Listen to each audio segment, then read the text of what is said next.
সাদা শার্ট পরা বোতাম খোলা যে ছেলেটাকে দেখতে পাচ্ছ, ওর থেকে গুনে গুনে 10 হাত দূরে থাকবা। এলাকার 1 নম্বর গুন্ডা। গুনগুন মাথা নাড়িয়ে বলল, আচ্ছা। ওর আরও সাঙ্গপাঙ্গ আছে। ওরা আরো বদ অসভ্যের দল।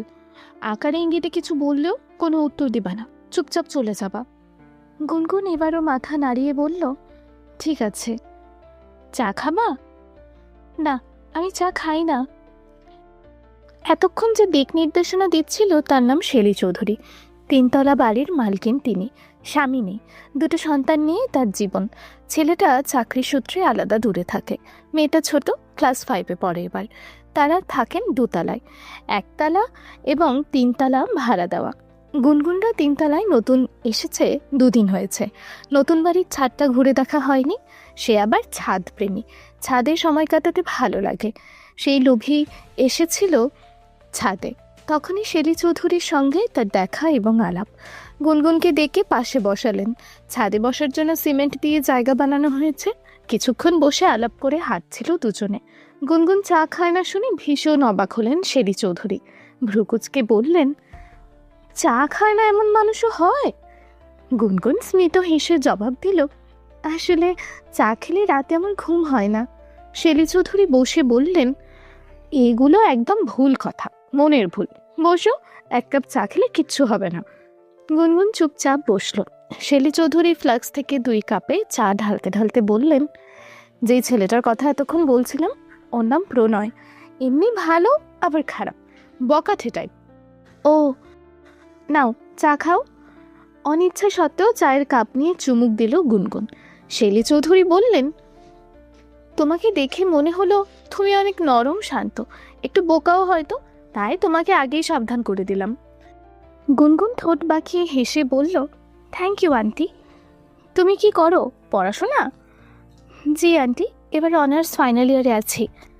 কি বলছো, অনার্স ফাইনাল ইয়ার? তোমাকে দেখলে তো মনে হয় বাচ্চা, আমি ভেবেছিলাম কলেজে পড়ো। প্রত্যুত্তরে মৃদু হাসলো গুনগুন। আরও কিছুক্ষণ গল্পগুজব করে নিচে নেমে গেল। বাবা মায়ের আদরের সন্তান গুনগুন নয়, সৎ মায়ের সংসারে আদরে হয়ে থাকবে এটা গুনগুন আশাও করে না।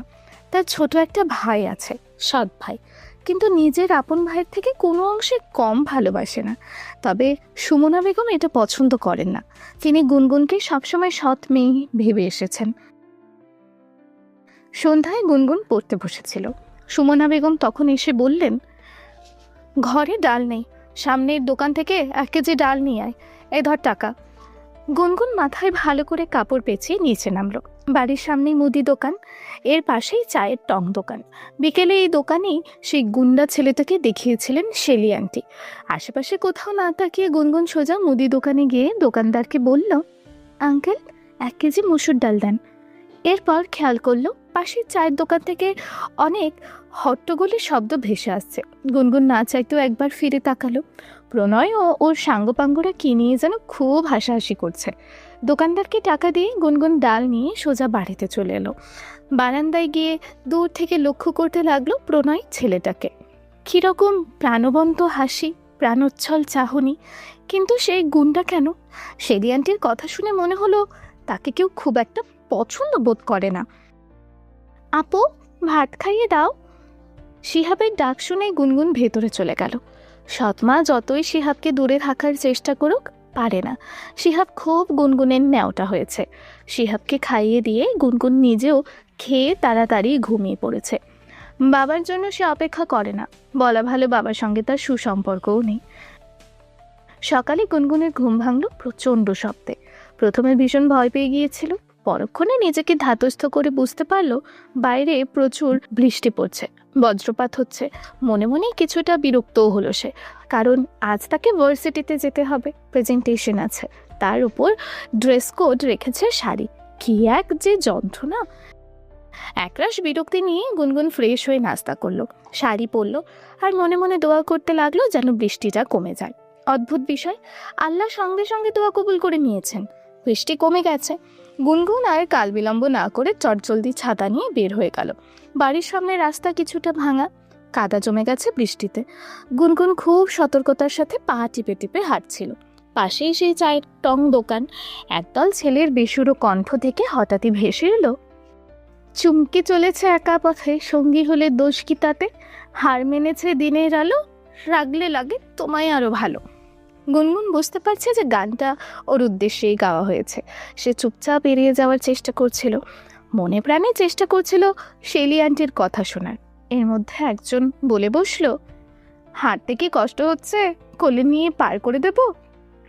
গুনগুন দাঁড়িয়ে পড়ল, দাঁত কিরমির করছে তার। সে সোজা চলে গেল টং দোকানে। শেলি আন্টি তখন বারান্দায় দাঁড়িয়েছিলেন। কে আমাকে কোলে নিয়ে পার করে দিতে চাইলো? প্রশ্ন করল গুনগুন। সেই সাথে পুরো দোকানে একবার চোখও বোলালো। প্রণয় ছেলেটা নেই। একজন হাত তুলে ভাব নিয়ে বলল, আমি বলছি। তো কি হয়েছে? কিছু হয়নি, আমার হাঁটতে তো কষ্ট হচ্ছে না, কিন্তু হাতটা ভীষণ ব্যথা করছে। কথা শেষ করেই ছেলেটার গালে চর বসালো গুনগুন। পুরো দোকান স্তব্ধ। শেলি আন্টি নিজেও অবাকের চূড়ান্ত পর্যায়ে আছেন। এই মেয়েকে কিনা তিনি ভেবেছিলেন বোকাশোকা। তবে যাই হোক, গায়ে হাত তুলতে গেল কেন মেয়েটা? অন্য পথে প্রণয়কে আসতে দেখে তিনি দ্রুত বাড়ি থেকে বের হতে লাগলেন। প্রণয় ততক্ষণে গুনগুনের পেছন এসে দাঁড়িয়েছে। ছেলেগুলো ক্ষেপে গুনগুনের কাছে আগাতে গেলে প্রণয় হাতের ইশারায় নিষেধ করে। গুনগুন ছেলেগুলোকে শাসিয়ে বলল, আর যদি কখনো ইফটিজিং করতে দেখি তাহলে ডিরেক্ট পুলিশ কল করব, মনে থাকে জানো। পুলিশ কেন? তোমার বাপও আইসা কিছু করতে পারবে না। গুনগুন পেছনে ফিরে তাকালো। প্রণয় প্যান্টের পকেটে এক হাত পুরে দাঁড়িয়ে আছে। কথাটি সেই বলেছে। শেলি আন্টি গতকাল কি বলেছেন মুহূর্তেই গুনগুন সব ভুলে গেল। হতে পারে সে তার বাবাকে পছন্দ করে না, কিন্তু তাই বলে বাবা মা তুলে গালি দিলে সে মাথা ঠান্ডা রাখতে পারে না মোটেও। গুনগুন মেজাজি দেখিয়ে বলল, বাপ তুলে কথা বলবেন না। প্রণয়ের অন্য হাতে জ্বলন্ত সিগারেট ছিল। সে সিগারেটে টান দিয়ে ধোঁয়াগুলো গুনগুনের মুখের ওপর ছেড়ে বলল, তোমার ভাগ্য ভালো মুখে বলছি, কাজে কিছু করে দেখাইনি এখনো। গুনগুন কাঁদতে লাগলো, কিন্তু থেমে থাকার বা চুপ থাকার মতো মেয়ে সে নয়। সে তার তেজি কণ্ঠে বলল, কি করবেন আপনি? কিছু করতে চাচ্ছি না, কিন্তু আমাকে বাধ্য করো না।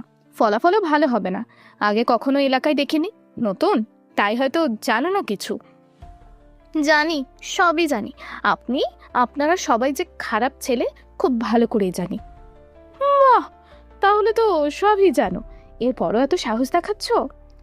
সাহস দেখাতে কলিজা লাগে, চেনা জানা লাগে না। সেই কলিজা যদি আমি টেনে বের করে ফেলি, তাহলে আপনার প্রাণও আমি শেষ করব। এর মধ্যেই দোকানে বেশ মানুষজন জড়ো হয়ে গেছে। কেউ কখনো প্রণয়ের সাথে এভাবে কথা বলার সাহস দেখায়নি। আর এই মেয়েটা নতুন এসেই কিরকম চটপটে কথা বলছে। কেউ কেউ অবশ্য মনে মনে খুশিও হচ্ছে, তবে সবাই অবাক না হয়ে পারছে না। আবার মায়াও লাগছে। শুধু শুধু নিজের বিপদ নিজে ডেকে আনার কোনো মানে হয় না। শেলি আন্টি ভিড় ঠেলে এগিয়ে গেলেন।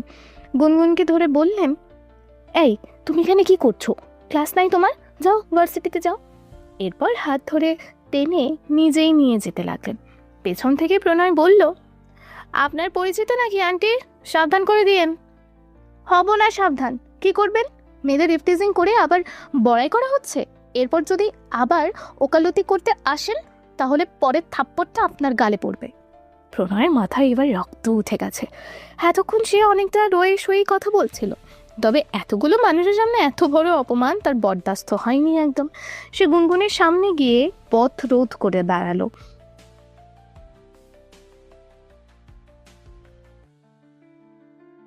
ভিডিওটি এই পর্যন্ত দেখার জন্য অনেক অনেক ধন্যবাদ। আজকের পর্বটি ভালো লাগলে লাইক দিয়ে একটি সুন্দর কমেন্ট করে যাবেন। আপনাদের সাপোর্ট পেলে নতুন নতুন গল্প দিতে খুব ভালো লাগে।